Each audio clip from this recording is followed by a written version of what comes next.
Buenas tardes a todos. Un gusto estar acá compartiendo la primer charla introductoria de precios de transferencia con ustedes. Así que nada, les quiero agradecer a todos los que se están tomando el rato para charlar un poquito. Avísenme ahí por el chat a ver si se está escuchando bien. Y bueno, cuando quieran podemos arrancar. Bueno, ahí un poquito lo que queríamos hacer al principio era comentarles o que pudieran opinar, a ver a ustedes a qué les parece que el régimen de precios de transferencia afecta a los contribuyentes argentinos, y teníamos ahí las opciones de grandes empresas multinacionales, pymes con operatoria internacional, sociedades unipersonales, o la opción de todas las anteriores. Y bueno, ahí el 83%, como pueden ver en la pantalla, parece que estuvieron estudiando, hicieron muy bien los deberes, porque realmente es así. El régimen de precios de transferencia en Argentina hoy afecta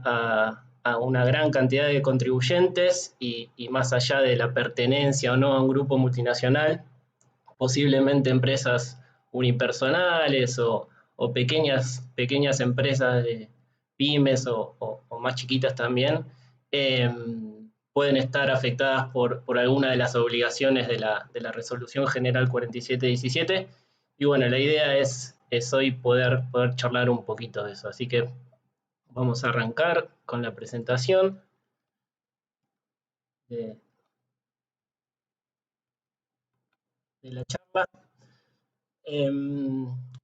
Lo que les voy a pedir es, seguramente van a ir surgiendo muchas dudas, ustedes ya tengan consultas para hacerme. La idea por ahí en esta hora, para hacer lo más eficiente posible y que todos puedan continuar con su jornada laboral, es tratar de que las anoten. Si quieren dejarlas en el chat, déjenlas, pero la idea es que las vamos a ir contestando en estos días, durante el fin de semana,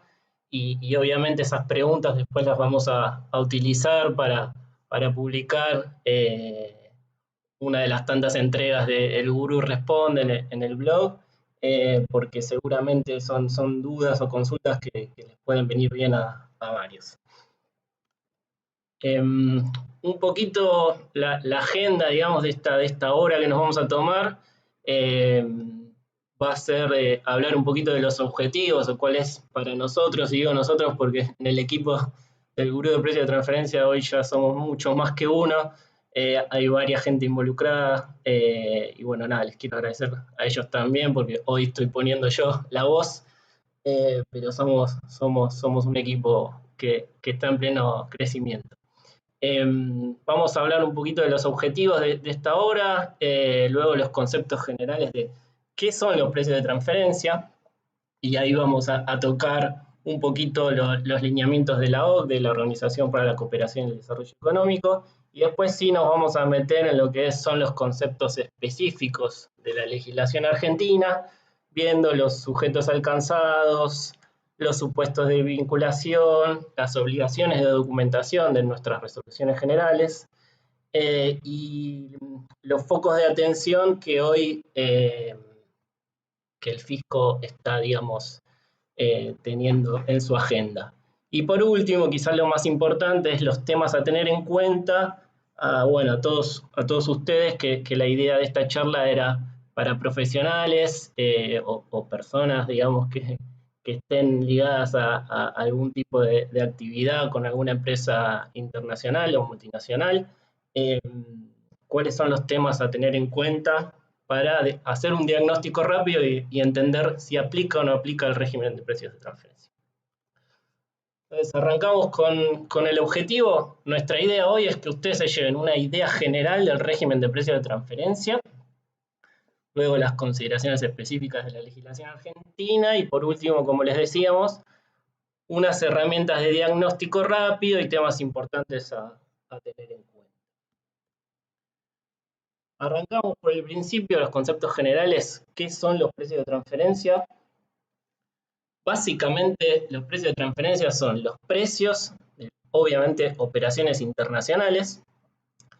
que se pactan entre entidades que pertenecen a un mismo grupo multinacional. Y estos tipos de, digamos, de operaciones, muchas veces se confunde la mayor cantidad de gente en que son bienes, el intercambio de bienes, pero obviamente precios de transferencia no solamente afecta a lo que son la compra y la venta de bienes, sino también a todo lo que son servicios, tanto servicios prestados desde Argentina como servicios recibidos, comisiones, regalías, todo lo que es operaciones financieras como préstamos, intereses, garantías, los famosos repartos de costos, que en los grupos multinacionales se ve mucho. Obviamente también todo lo que es venta de intangibles como marcas, carteras de cliente, etcétera, y algunas otras operaciones que no estén listadas acá, ¿no? Por lo general, lo que ataca o lo que analiza el régimen de precios de transferencia, no solo en Argentina, sino en países de la región y de todo el mundo, son las operaciones que afecten el estado de resultados. Por lo general, lo digo porque obviamente también muchas veces operaciones que afectan el estado de situación patrimonial también hay que relevarlas y quizás pegarle una mirada. Ahora bien, ¿cuál es el sentido, digamos, por qué los fiscos implantan regímenes de precios de transferencia en cada una de sus jurisdicciones? Porque sospechan, muchas veces atinadamente, que los grupos multinacionales tienen incentivos en pactar operaciones, obviamente operaciones intragrupo, con el afán de controlar y manipular los resultados que obtienen en cada una de las jurisdicciones y así disminuir la carga tributaria en los países donde la tasa de impuesto a las ganancias o impuesto a la renta sea menor, ¿no? Vamos a poner un ejemplo, o sea, yo soy el CEO de un grupo multinacional que tiene operaciones en Argentina y en el país X.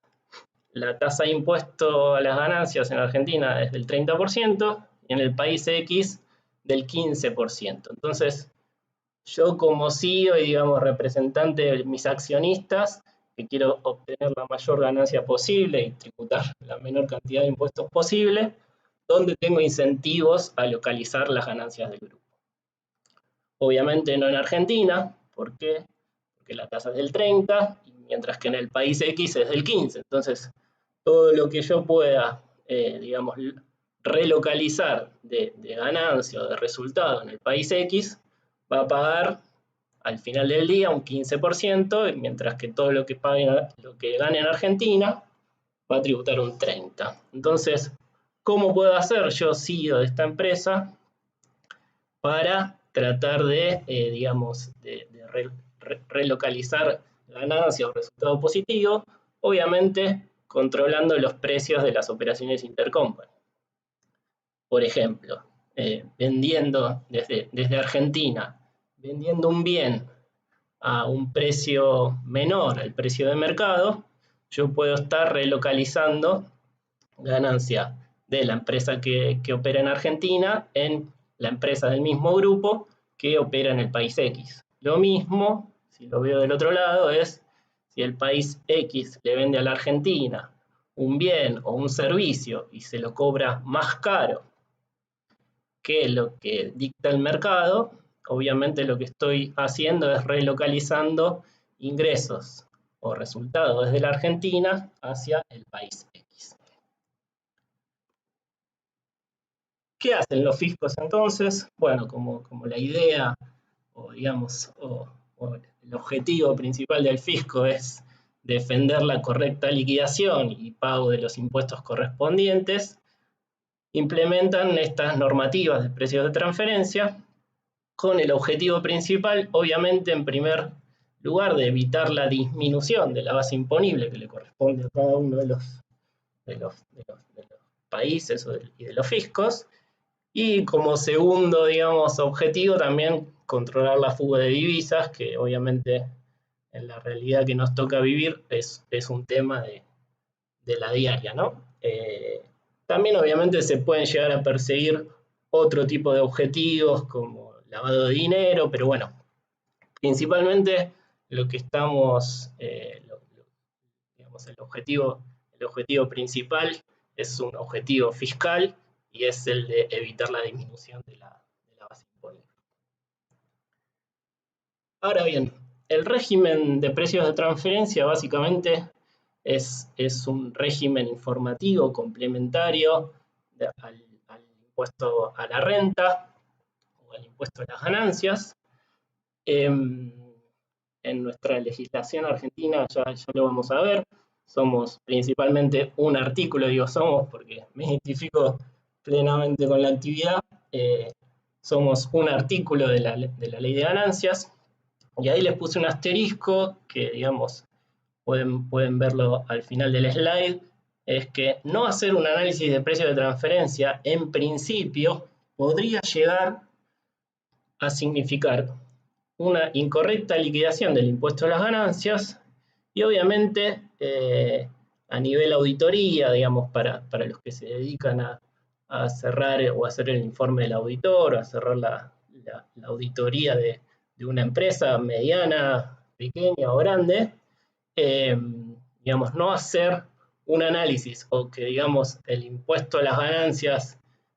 que haya liquidado esa compañía no haya tenido en cuenta un análisis de precio de transferencia, podría significar una contingencia, ¿no? Entonces, lo que quiero, digamos, que se lleven, digamos, de esta charla, de este rato, es que si nosotros nos dedicamos a liquidar impuestos a las ganancias y por alguna de esas cuestiones de la vida, esa empresa tenía, digamos, algún tema de precios de transferencia que no fue detectado porque, digamos, ni siquiera fue divisado que era necesario hacer un análisis de precios de transferencia, posiblemente, o sea, no seguramente, pero posiblemente el impuesto a la ganancia que estemos liquidando no sea del todo correcto. Ahora bien, como les decía, lo que es el régimen o los regímenes de precios de transferencia en todo el mundo terminan siendo, digamos, un análisis económico. ¿Y por qué un análisis económico? Porque básicamente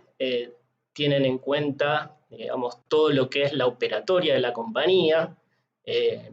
las razones de negocio de hacer una operación o no hacerla, los diferentes niveles de mercado en los que opera, etcétera. Pero la conclusión de ese análisis económico siempre va a ser una conclusión fiscal. Es decir,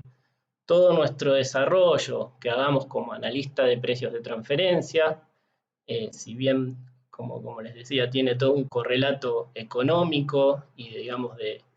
comportamiento y de resultado obtenido por una compañía,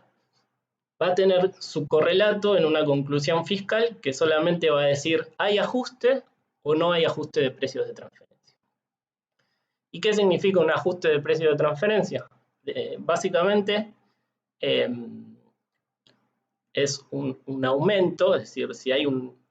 ajuste de precio de transferencia, básicamente es un aumento de la base imponible en la liquidación del impuesto a la renta o impuesto a las ganancias. Entonces, para que quede claro, si bien el análisis es económico, por eso van a notar, si conocen, digamos, gente que se dedica a hacer precios de transferencia exclusivamente, muchos somos, y yo somos porque es mi realidad, somos licenciados en economía o afines a carreras, digamos, de ciencias económicas, pero no necesariamente somos contadores. Si bien hay muchos contadores que se dedican o son especialistas a precios de transferencia, en realidad, por lo general, los que son contadores, y ustedes lo saben muy bien, se dedican más a todo lo que es tributación y ven todo lo que, digamos, los regímenes y las diferentes obligaciones que afectan a la gran cantidad de contribuyentes. Entonces, lo que es precio de transferencia, por lo general, y no digo es exclusivo, pero por lo general los que nos dedicamos más somos licenciados en economía o carreras afines. Entonces, si bien ese análisis que hablamos es puramente económico, la conclusión que arriba ese análisis es una conclusión fiscal, y en lo que es digamos, la legislación local, ustedes seguramente lo saben muy bien si han hecho una liquidación de impuestos a las ganancias, es un número que se pone en una casilla del 931, en donde se pone 0, que significa no hay un ajuste de precio de transferencia, o se pone un número, y ese número es el aumento de la base imponible por haberse detectado un problema de precios de transferencia. Ese aumento de la base imponible, obviamente, lo que hace es, ficticiamente, aumentar esa base imponible que no se consiguió en la realidad, y sobre esa base imponible aumentada es que se aplica la tasa del impuesto, que obviamente en Argentina es del 30%. Ahora bien, vayamos un poco a los que son los conceptos generales, los lineamientos de la OCDE que les comentaba. La OCDE es la Organización para la Cooperación y el Desarrollo Económico. Hoy cuenta con 37 países miembros. Obviamente todos los miembros han adoptado estos lineamientos y sus normas de precios de transferencia de esos 37 países están basadas en estos lineamientos, pero gran parte de otros países que no son miembros, como nosotros, Argentina es un miembro observador, un país observador, y como nosotros otros 120 o más países, tienen normativas de precios de transferencia que están basadas en los lineamientos de la OCDE. Básicamente el principio rector, digamos, de los lineamientos de la OCDE es el principio arm's length, que básicamente en inglés la traducción es la longitud del brazo. También se lo llama principio de plena competencia o de como entre partes independientes. La idea de este principio es, obviamente, testear las operaciones que están sujetas a análisis, que ya lo vamos a ver un poquito más adelante, si se pactaron como si las dos empresas o las dos entidades que están, digamos, celebrando esa operación, 2, 3 o más entidades, la pactaron esa transacción como si fueran terceros independientes que, digamos, tienen intereses contrapuestos, por así decirlo. Entonces, ese es el principio, digamos, que rige los lineamientos de la OCDE. Obviamente es un principio que está bajo discusión hoy, digamos, y seguramente en un futuro veamos cambios, pero bueno, la idea no es abundar sobre eso, sino tratar de dejar esta charla lo más simple posible para ¿cómo es? Para, bueno, nada, que ustedes puedan empezar a tener las herramientas como para entender cuál es la realidad de sus clientes o de sus compañías. Estos lineamientos también, obviamente, dan consejo a los fiscos o a los estados para, digamos, para regular lo que son, digamos, estos temas de precio de transferencia, dando pautas de cuáles serían los tipos de documentación o de informes a presentar o a conservar en forma periódica por parte de los contribuyentes, y también da una pauta de los métodos de análisis a través del uso de diferentes comparables, que obviamente son los que después los países miembros u observadores o que basan sus regímenes de precio de transferencia en estos lineamientos van tomando o van, digamos, haciendo pequeños cambios y pequeñas customizaciones a la realidad de su país.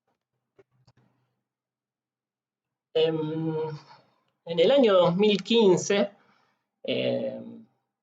la OCDE junto al G20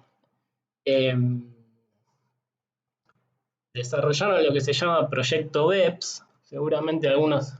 de ustedes ya lo habrán escuchado. Básicamente BEPS es las iniciales de Base Erosion and Profit Shifting, que en castellano es la erosión de la base imponible y el traslado de beneficios. En este proyecto, en donde, digamos, obviamente participaron todas las eminencias tributarias que conocemos y que leemos a lo lejos, y obviamente participaron también asesores, las grandes consultoras, bueno, los lobistas, todo lo que nosotros sabemos y conocemos de estas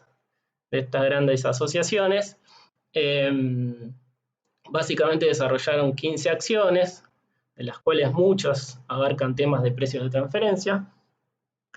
y en particular la acción 13 de este proyecto se basaba en lo que era repensar la documentación de precios de transferencia. Entonces, en ese repensar la documentación de precios de transferencia, el proyecto lo que hizo fue tomar, digamos, la idea de que los países debían o deben implementar para el correcto, digamos, monitoreo de los precios de transferencia 3 tipos de documentos que los contribuyentes deben cumplir. En primer lugar, lo que es el informe local. En segundo lugar, lo que es el informe maestro. Y en tercer lugar, y lo que escuchamos un poco, digamos, este acuerdo que firmó Argentina con Estados Unidos en los últimos días, es este famoso informe país por país. Nosotros, digamos, desde lo que es el gurú de precios de transferencia, lo que estuvimos haciendo en los últimos meses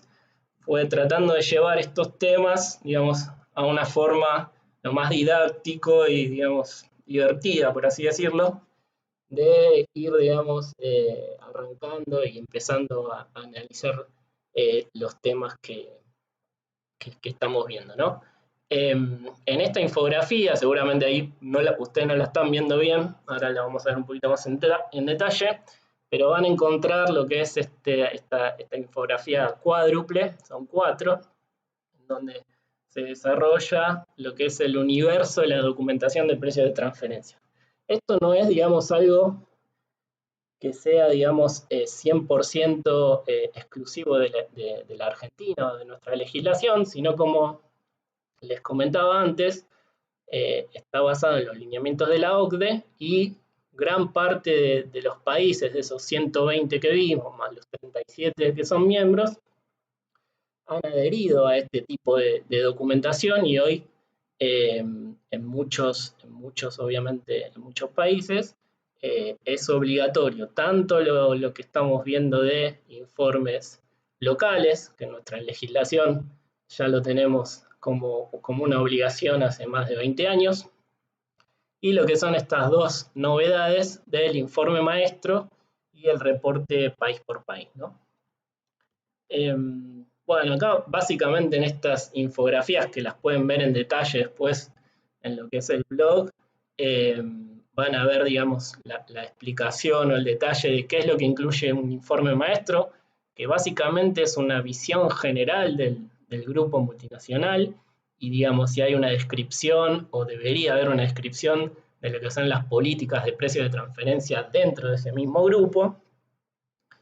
Hay, digamos, unos estándares mínimos que casi todos los países respetan. En nuestro país, digamos, el agregado o la dificultad de este informe maestro que hay que presentar en forma anual es que este informe tiene que estar en castellano. Por lo general, los grupos multinacionales preparan una versión en inglés que sirve para casi todas las jurisdicciones. En Argentina, bueno, hay que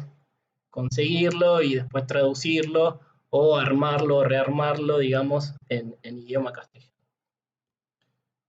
Lo que es el reporte país por país, y después lo vamos a ver un poquito más en detalle con lo que es la legislación local, básicamente es un informe que se prepara también de la mano con lo que es el informe maestro, es decir, se prepara una vez por grupo multinacional y después se pone a disposición de todas las filiales para, digamos, presentarlo en cada uno de los fiscos, pero, digamos, es único por grupo multinacional. Y básicamente tiene información, digamos, financiera y de interés clave para que los fiscos puedan tener un vistazo rápido de cómo, digamos, el grupo opera en todo el mundo. Después lo vamos a ver un poquito mejor con la legislación argentina. Perdón. Y lo que es el informe local, que básicamente es el gran documento de precios de transferencia a nivel local y internacional, es donde se explican y detallan todas las operaciones que la compañía local o que la filial local tuvo con vinculadas del exterior o con sujetos radicados en el caso de Argentina en países no cooperantes o en lo que se llaman los paraísos fiscales o jurisdicciones de bajo nula tributación. Y digamos, aparte de listar las operaciones, se analizan y se trata de demostrar que esas operaciones fueron pactadas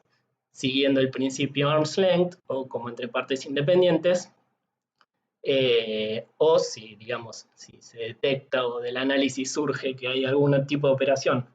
que no cumple con ese principio, se detalla y se realiza el ajuste de precios de transferencia, que básicamente es lo que veíamos de aumento de la base imponible.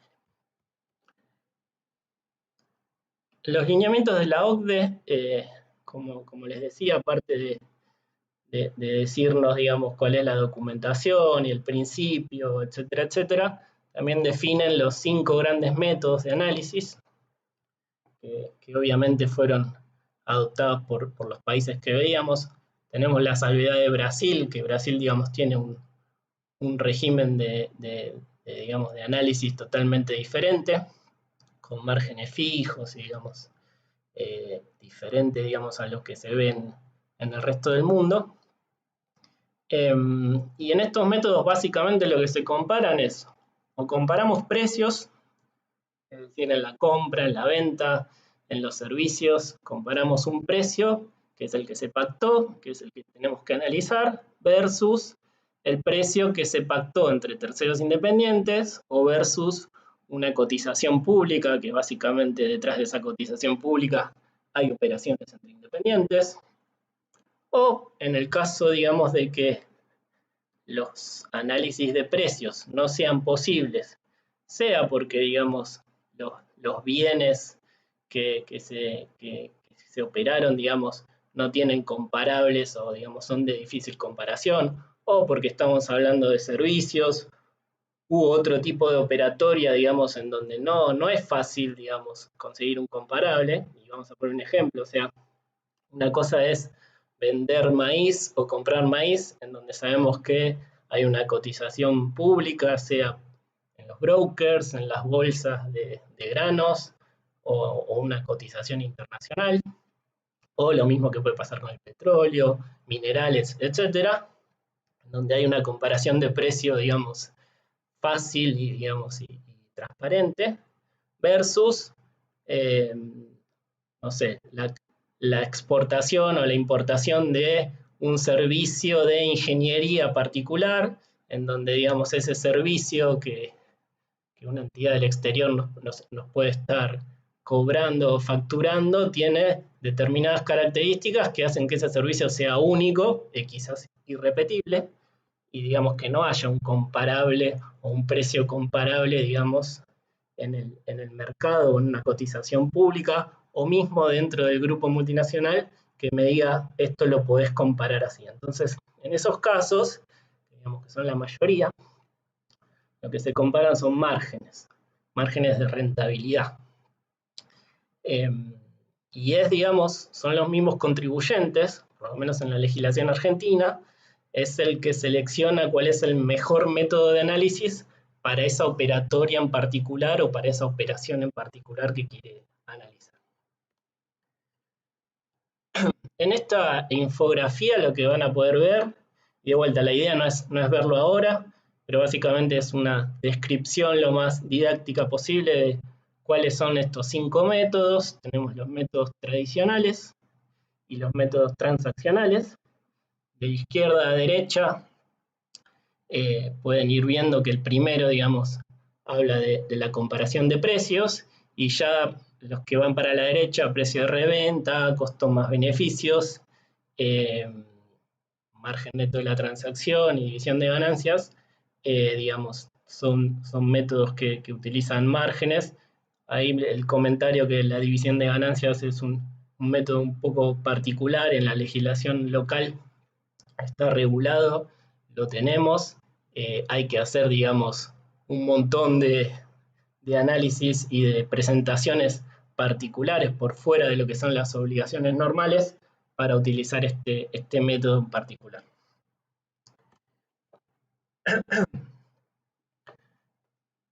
Como les comentaba, el tema de los comparables, ¿no? Esos métodos que la OCDE, digamos, recomienda e incluye en sus lineamientos, esos métodos se van a aplicar para digamos, sobre ciertos comparables que el contribuyente debe seleccionar y mostrar en su documentación. Y esos comparables, digamos, se pueden clasificar en dos tipos de comparables. Lo que se llaman comparables internos, que muchas veces son los preferidos. Esos comparables internos se llaman internos porque son internos de la misma compañía, del mismo contribuyente o del mismo grupo multinacional que se está operando, o interno de la contraparte con la que tuvimos la operatoria. Y ahí, para ponerles un ejemplo, si por ejemplo yo tengo un contribuyente que vende sillas, vamos a poner un ejemplo, vende sillas a una compañía vinculada, pero las mismas sillas, digamos, mismas características, se las vende a un tercero independiente, sea local o internacional, digamos, en la misma compañía yo tengo el mismo bien que se lo estoy vendiendo a una vinculada y lo estoy vendiendo a un independiente. Entonces, la comparación de precios entre las operaciones que tengo con un tercero, la venta de sillas, y la venta que tengo con vinculados, puede llegar a ser, digamos, el mejor comparable que puedo, digamos, encontrar. Y obviamente, digamos, hay que explorar primero esa posibilidad, y en el caso, digamos, de que no sea comparable, por X motivos,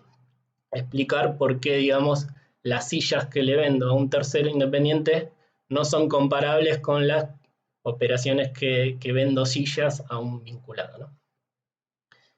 Y obviamente, digamos, si tenemos los comparables internos, la contraparte son los comparables externos, que como les decía, en el caso de precios, pueden ser diferentes precios de referencia, de bienes, digamos, que tengan cotización pública. Pueden ser, digamos, otro tipo de precios externos que no sean públicos, pero que, digamos, que puedan venir de algún tipo de cotización o de algún tipo de evaluación por un perito, etcétera. Y en la mayor cantidad digamos, de los análisis, como les comentaba antes, que no se hacen por precio, sino que se hacen por margen, lo que se suelen utilizar son las famosas compañías comparables, que básicamente son compañías que tengan información financiera pública. Por lo general son todas las que cotizan en las diferentes bolsas y mercados a nivel global. Y estas compañías, digamos, son las que se utilizan muchas veces, o casi todas las veces, en lo que son los análisis de márgenes de rentabilidad. Como les comentaba, digamos, las fuentes de información, básicamente es, en el caso de los comparables internos, información interna de la compañía, y en el caso de comparables externos, diferentes bases de datos, muchas de las cuales son pagas, e información pública, digamos, que puede surgir de organismos como la SEC o como la CNB en el caso argentino. Un punto a tener en cuenta es que obviamente los comparables no deberían o no podrían estar influenciados por temas de precio de transferencia, porque si no estaríamos validando un precio con un precio que está viciado, digamos, una operación que está viciado por temas de precios de transferencia. Así que eso, tenganlo en cuenta. Y por último, para cerrar ya lo que son los lineamientos de la OCDE, digamos, a estos comparables, muchas veces sea precios o sea márgenes, lo que se recomienda es obviamente siempre y cuando se mejore la confiabilidad del análisis de comparabilidad, se deberían o se pueden realizar ajustes de comparabilidad sobre esos precios o esos márgenes. ¿Qué son los ajustes de comparabilidad? Básicamente, no sé, en el caso de, para ponerlos con ejemplos que quizás es lo mejor, en el caso de un precio, digamos, volvamos al ejemplo de las sillas. Yo le vendo sillas a un independiente, le vendo sillas a un vinculado, pero le vendo, no sé, 1000 sillas por mes a un vinculado y le vendo 10 sillas por mes a un independiente. Bueno, posiblemente el precio del que le vendo 1000 sillas sea inferior al que le vendo 10 sillas. Y ahí es porque seguramente comercialmente estoy aplicando algún tipo de descuento por cantidad o por volumen. Bueno, esas cuestiones entran, digamos, en lo que es el análisis de precio de transferencia y tienen que ser tomadas en cuenta para realizar los diferentes ajustes de comparabilidad, que básicamente es un ejercicio económico. Hay diferentes fórmulas. Básicamente lo que tiene que mediar acá es la lógica. Siempre los análisis de precio de transferencia tienen que ser lógicos, porque en el caso de cualquier problema, el que va a terminar definiendo para un lado o para el otro va a ser un juez, y obviamente cuantas mayores explicaciones o mayores cuentas o mayores rebusques tratemos de encontrarle a lo que es un análisis, va a perder contundencia en un proceso de litigio. Y ahora sí, vayamos quizás a lo más importante de la charla, que son los conceptos específicos de la legislación argentina. Como les decía, precios de transferencia básicamente dentro del impuesto a las ganancias es el artículo 17, si bien hay un par de artículos más que tocan el tema, digamos, el 17 es el artículo rector. En el decreto reglamentario del 2019 hay varios artículos que reglamentan diferentes temas de precio de transferencia, y a nivel administrativo de AFIP tenemos la resolución general 4717, que vino a reemplazar a la vieja 1122. La 4717 se publicó en mayo del año pasado y es aplicable a los ejercicios que se iniciaron a partir del 1 de enero del 2018 en adelante. Y después hay otras resoluciones generales como la 4130, que habla de lo que es el informe país por país, esta es del año 2017, y la 3572, que es el registro de sujetos vinculados, que es de fines del 2013 con aplicación a partir del 2014. Básicamente los sujetos alcanzados, como vimos antes, son todas las personas jurídicas que celebren, digamos, personas jurídicas de vuelta, grandes grupos, grandes empresas pertenecientes a grupos multinacionales como unipersonales que tengan, digamos, algún tipo de vinculación o algún tipo de operación, y ahora vamos a ver con países, digamos, que AFIP considera que son relevantes a la hora de los análisis de precios de transferencia. Operaciones internacionales con sujetos vinculados o radicados en países no cooperantes o en jurisdicciones de baja o nula tributación. En el artículo 18 de la Ley de Impuesto a las Ganancias, digamos, se incluye lo que es el concepto de vinculación, y ahí les marqué, digamos, les marcamos en amarillo las partes más importantes. Básicamente hay dos tipos de vinculación.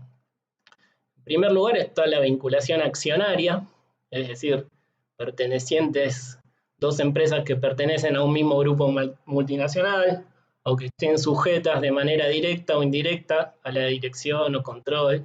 de mismas personas humanas o jurídicas, etcétera, etcétera. Básicamente,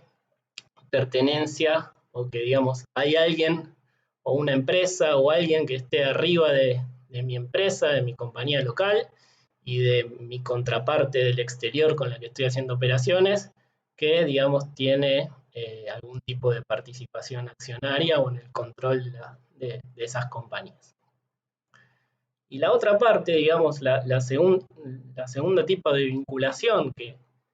incluye la normativa argentina y que no se da en todos los países, es lo que se llama vinculación funcional. En la jerga lo conocemos como vinculación funcional, y básicamente lo que dice el artículo 18 de ganancias es que tengan poder de decisión para orientar o definir la o las actividades de tales sociedades. Algo importante que dice el artículo 18 es, lo termina ahí, digamos, con el poder de decisión para orientar o definir las actividades, pero después dice, la reglamentación podrá establecer los supuestos de vinculación a los que alude el párrafo precedente. Es decir, le tira la pelota al decreto reglamentario, diciendo, el decreto reglamentario les va a definir cuáles son, digamos, las opciones en cuando se va a configurar este tipo de vinculación. Esto es un cambio, digamos, rotundo con lo que había en la vieja normativa, porque en la vieja normativa, digamos, esta última oración no estaba, y los supuestos de vinculación estaban en la 1122, o sea, tenían peso de resolución general, no tenían peso de decreto reglamentario de una ley, ¿no? Entonces, ahí hay un cambio importante, digamos, que pasó por alto en muchos de los análisis. En el decreto reglamentario, en el artículo 14, se listan los diferentes supuestos de vinculación, hay un montonazo, pero básicamente lo que es vinculación funcional las podemos resumir en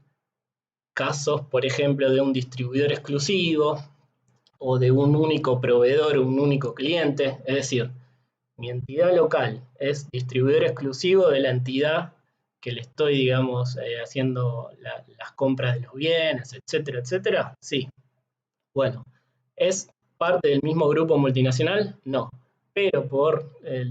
lo que dice el decreto reglamentario, el artículo 18, posiblemente esa relación sea una relación de vinculación y, digamos, si las operaciones que se pacten entre esos sujetos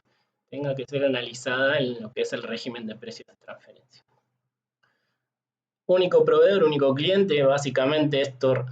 responde a lo que dice el artículo 18 de la ley, y que básicamente es el poder que tiene una de las compañías sobre la otra de definir o de orientar las actividades de la contraparte. O sea, si yo soy una empresa que solamente tengo un proveedor y el proveedor me dice, desde mañana te aumento los precios 20%, no tengo mucho poder de negociación. Lo mismo si yo soy el único cliente de una empresa del exterior, si yo soy el proveedor de una empresa del exterior, posiblemente también, digamos, tenga ese poder de negociación de mi lado, y para la normativa argentina, digamos, esa relación es una relación que tiene que estar analizada en lo que es precios de transferencia. Básicamente el principio rector, digamos, de lo que es la vinculación funcional es que haya una influencia significativa de una empresa o de un sujeto sobre el otro. Y obviamente estos temas sí hay que verlos, digamos, caso a caso, porque bueno, estas relaciones van cambiando de un año a otro, y bueno, dependiendo, digamos, qué tipo de relación o qué tipo de operatoria hubo durante el año, es donde se puede terminar de definir o de decidir si existe o no existe una vinculación funcional. Es un tema gris, ¿sí? Pero digamos, es un tema para que releven en sus clientes, en sus compañías, cuándo se puede dar y, digamos, y darle la importancia necesaria porque posiblemente haya que hacer algo. Y después, digamos, lo que hablamos de vinculación tiene, digamos, su otra parte dentro de lo que es el régimen de precios de transferencia, que son las operaciones que realiza una entidad local con sujetos radicados en el exterior, que no son vinculados, pero que son residentes de lo que son los países de baja o nula tributación y los países no cooperantes. Y acá, digamos, esto es una novedad de la ley de impuesto a las ganancias de fines del 2017, porque, digamos, se introduce esta doble vía, digamos, porque antes había lo que se llamaba los países cooperantes, que era una lista blanca, y antes de eso, en el 2013 para atrás, había los países de baja o nula tributación, que eran los paraísos fiscales, que también eran una lista negra. En cambio ahora lo que tenemos son dos definiciones. Por un lado, los de baja o nula tributación, y por otro lado, los países no cooperantes. Los de baja o nula tributación tenemos una definición en la ley que define que los países de baja o nula tributación son aquellos en donde la tasa del impuesto a la renta es menor al 60% de la tasa de impuesto a las ganancias vigente en Argentina. En Argentina, como sabemos, hoy es el 30%, esa tasa. El 60% del 30 nos da un 18, es decir que toda jurisdicción, país o régimen especial dentro de esos países que tenga una tasa de impuesto a la renta menor al 18%, para la normativa argentina es considerado un paraíso fiscal o un país o jurisdicción de baja o nula tributación. No hay una lista, AFIP nunca publicó una lista, no hay un listado, sino que solamente tenemos la definición y es el contribuyente el que tiene que hacer los deberes de, bueno, operé con todos estos países, me debería fijar cuál es la tasa de impuesto a la renta que les aplica. Nosotros, desde el espacio del gurú, hicimos un listado no oficial, digamos, está en el blog, se compartió mucho, lo hicimos, digamos, con el espíritu de que sea colaborativo, es decir, si ustedes nos quieren ayudar porque conocen legislación de otros países o tuvieron los casos, la idea es ir sumando a ese listado preliminar o no oficial, digamos, para que a todos nos sea un poco más fácil el día a día, ¿no? Y después los países no cooperantes, que son los que, digamos, aparecieron en el decreto reglamentario texto ordenado, que no estaban en la versión anterior, en donde, digamos, la sorpresa de ese listado básicamente fueron Paraguay y Bolivia. Como les decía, estos países no cooperantes son una lista negra, un listado negro, y Paraguay y Bolivia fueron las grandes sorpresas, ¿no? En Argentina lo importante es que se invierte la carga de la prueba sobre el contribuyente, en donde básicamente todos los años tienen que demostrar, un contribuyente tiene que demostrar que es inocente, es decir, tiene que presentar la documentación y decir, soy inocente por este año, el año que viene vengo y hablamos. Es algo que no en todas las legislaciones está, pero en Argentina es así. La resolución 4717, básicamente, los requisitos de documentación son el formulario 2668 en el Servicio Web de Operaciones Internacionales, un estudio de precio de transferencia, una certificación de profesional independiente sobre ese estudio de precio de transferencia, tanto el estudio como la certificación, en el caso que sean necesarios por los límites, se adjuntan en un formulario 4501 que tiene firma digital, y después está la obligación de lo que es este informe maestro que les comentaba que hay que presentarlo en castellano. Todas estas obligaciones son anuales y la mayoría vencen, digamos, 6 meses después del cierre de ejercicio. En el caso del informe maestro hay 12 meses para presentarlo. Acá en esta infografía pueden ver, digamos, todo lo que son los requerimientos de información y cuándo es que se configuran las diferentes obligaciones que tienen los contribuyentes locales. Quizás lo más importante, digamos, y lo que llama un poco la atención, esto que pueden ver acá, no sé si ven el cursor, en el caso de importaciones o exportaciones de bienes con sujetos independientes,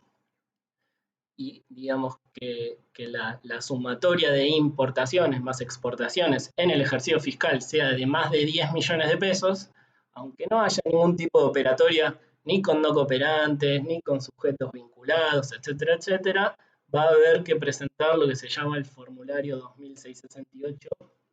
digamos, de operaciones internacionales, en donde se reportan todas esas operaciones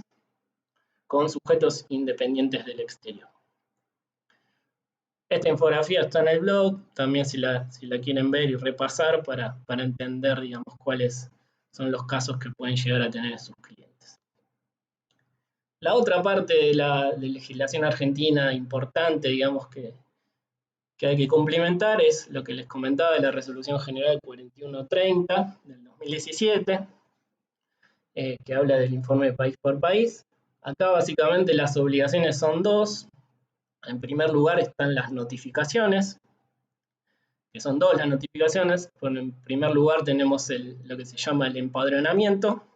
y en segundo lugar el aviso de que el informe se presentó en otra jurisdicción. En el empadronamiento básicamente lo que se incluyen son los datos de la última entidad controlante del grupo y si los ingresos fueron mayores o menores a 750 millones de euros. En el caso de que haya que presentar el informe país por país en Argentina, los datos que se incluyen son los que ven ahí, que básicamente son datos financieros de ingresos con independientes, con vinculados, los ingresos totales de cada uno de los países, digamos, en donde opera ese grupo, las ganancias ante el impuesto, impuesto a la renta pagado, el impuesto a la renta devengado, el capital social, los resultados acumulados, la cantidad de empleados y los activos diferentes de efectivo. Este informe básicamente lo que le permite a los fiscos es de vuelta tener una foto de todos los países en donde opera el grupo multinacional y entender, mira, en este país no tenemos empleados, pero sí tenemos la mayor cantidad de resultados acumulados del grupo multinacional. Y el impuesto a la renta pagado tiende a cero. Entonces, básicamente, lo que yo puedo entender como fisco es que todo el grupo multinacional está tratando de localizar las ganancias o los resultados en esa jurisdicción que no tiene empleados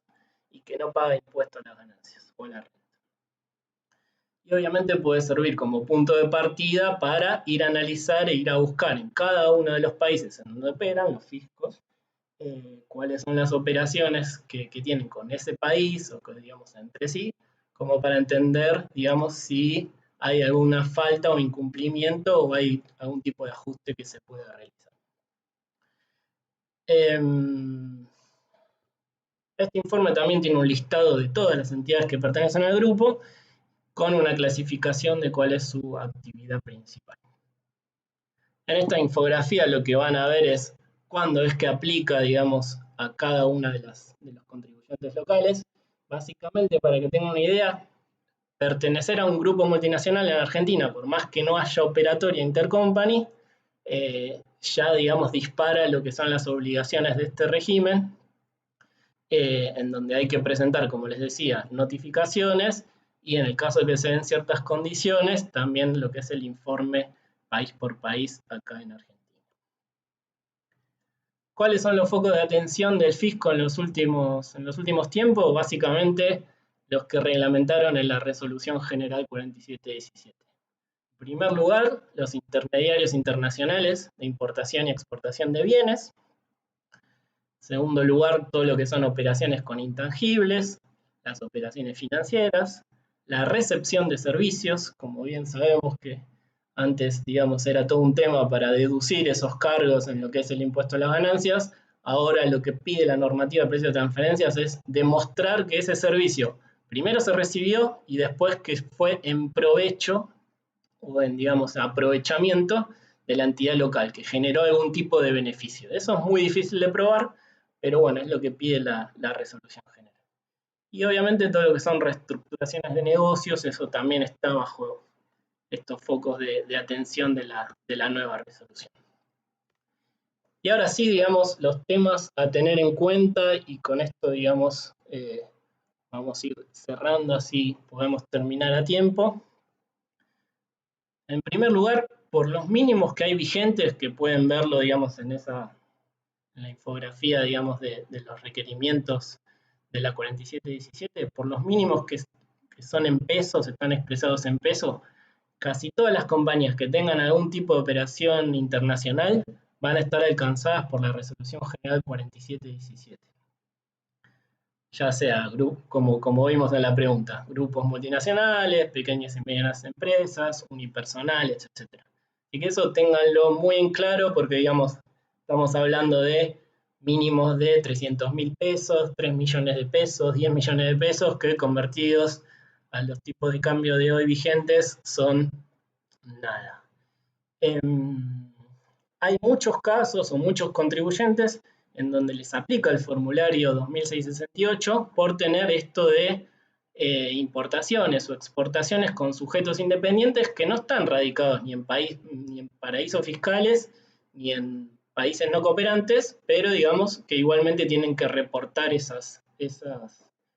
transacciones. Básicamente la información a declarar es información aduanera con el cruce con la contabilidad de la compañía. Los países no cooperantes, la gran sorpresa del decreto reglamentario es que incluye países como veíamos antes, Bolivia y Paraguay, pero también Cuba, Egipto, Honduras, Nicaragua, Tailandia, o sea, cualquier contribuyente que tenga alguna operatoria con cualquiera de estos países, como los mínimos son tan chiquitos, seguramente va a tener que realizar no solamente el reporte de esas operaciones, sino también el análisis y entregar lo que se llama el estudio de precios de transferencia. La sola pertenencia al grupo multinacional va a disparar las obligaciones de la Resolución General 4130, no importa si la entidad local tiene operaciones o no, sí o sí va a tener que completar con cumplir con esas obligaciones. En la actualidad, en los últimos días, y ya digamos tuve un montón de consultas de muchos de ustedes, están llegando muchas intimaciones y requerimientos por temas que no se presentaron de ejercicios previos a diciembre del 2018, y todas estas obligaciones rigen con la vieja normativa, con la Resolución General 1122, así que ténganlo en cuenta. Las multas formales hoy por la presentación van de 500 a 45.000 pesos, en el caso de Resolución General 4717, y en el caso de la 4130, que digamos que parece algo mucho más sencillo, las multas van de entre 15.000 y 900.000 pesos, así que son multas bastante onerosas, pero bueno, quizás lo más importante no son las multas, sino las otras consecuencias que están listadas ahí. En primer lugar es el encuadramiento en una categoría creciente del riesgo a ser fiscalizado, el CIPER, el famoso CIPER, pero también, digamos, no cumplir con alguna de estas obligaciones puede derivar en la suspensión o exclusión de registros especiales o también en la suspensión de alguna tramitación de los certificados de exclusión o no retención. Eso es lo que está escrito en las normativas. Después lo que sabemos que pasa, que son los riesgos no formales, cuando no hay un tipo de presentación o falta algo, es primero la suspensión de la operatoria internacional. Básicamente nos bajan el quit y no podemos importar, más que nada. Algún tipo de inconveniente para liquidar divisas, problemas con el registro de granos. Eso no está escrito en ningún lado, pero obviamente sabemos qué pasa. Resumen de chequeos. Básicamente, digamos, esta hojita de ruta está buena que la tengan presente para que ustedes puedan relevar en sus clientes o en sus compañías si trabajan en relación de dependencia. Es, ¿mi entidad local pertenece a un grupo multinacional? ¿Sí o no? Si pertenece, ¿realizó operaciones con compañías de ese grupo? ¿Sí o no? Si no pertenece, ¿tiene contrato de distribución exclusivo, relaciones de único cliente y proveedor, o con influencia significativa en su operatoria en la contraparte? ¿Sí o no? Tiene operaciones con países no cooperantes, con jurisdicciones de bajo nula tributación, tiene operaciones de impo o expo de bienes mayores a 10 millones de pesos. Mi interlocutor en la compañía, en su LinkedIn, dice que, digamos, es el CEO de LATAM y funciona para 3 países. Eso pasa mucho. En LinkedIn, en los currículums, en las tarjetas de presentación, hablan de controller de 3, 4 países, pero después dicen que no tienen ningún tipo de operatoria intercompany, cuando en realidad ya su sueldo es un servicio que se le presta al exterior y quizá no lo están cobrando. Bueno, ahí hay un tema de precio de transferencia que salta por LinkedIn, ni siquiera por la revisión de un estado financiero. Este resumen de chequeos está bueno que lo tengan como para entender cuáles son las cuestiones básicas que tienen que mirar en en las compañías o clientes. Y por último, en el caso digamos, de realizar un análisis, un profesional de precio de transferencia lo que va a requerir para presupuestar o para analizar, obviamente va a ser el monto y tipo de las operaciones a analizar, ver, digamos, si se puede realizar un análisis comparando precios o comparando márgenes. En el caso de que sea precios, va a solicitar todo lo que son precios unitarios, las condiciones de las operaciones, el contexto de la operatoria en general, y en el caso de que sean márgenes, obviamente va a necesitar los estados contables, algún tipo de segmentación de los resultados financieros en el caso de que la compañía realice más de una actividad, y las condiciones particulares del ejercicio bajo análisis. Sabemos que el 2020 fue un ejercicio atípico y obviamente va a haber que incluir dentro de los análisis del precio de transferencia todas las cuestiones que afectaron al ejercicio 2020 que seguramente van a seguir afectando al 2021. Lo importante es entender la operatoria de la compañía en forma completa, y el consejo que damos de este espacio es siempre contactar a un profesional especialista, más que nada porque, digamos, como les comentaba, el precio de transferencia, digamos, la carga de la prueba la tiene el contribuyente, y, digamos, y tiene que demostrar su inocencia todos los años. Entonces, lo que se presentó en el fisco quizás se vaya a revisar dentro de 4 o 5 años, digamos,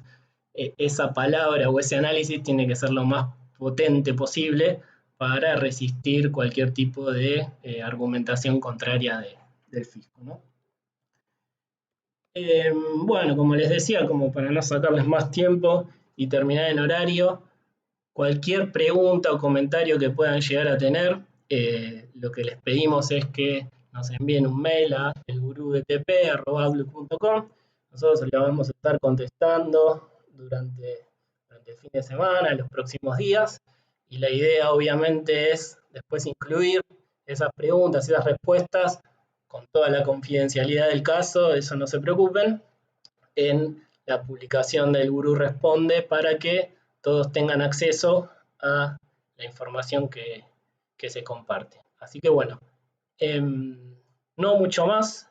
Les quería agradecer por el tiempo que se tomaron, por estos minutitos que nos pasamos un poquito. Y bueno, en este canal de YouTube vamos a ir subiendo algunos otros videos y seguramente vamos a estar organizando charlas específicas sobre algún tema en particular. Así que bueno, los dejo con una segunda pregunta eh, que nos puede, digamos, para que nos puedan, ¿cómo se llama? Perdón, ahí está. Para que nos puedan comentar a ver qué les pareció la charla. Y bueno, nada, les agradezco mucho por el tiempo y nos estamos viendo por los diferentes canales. Un abrazo.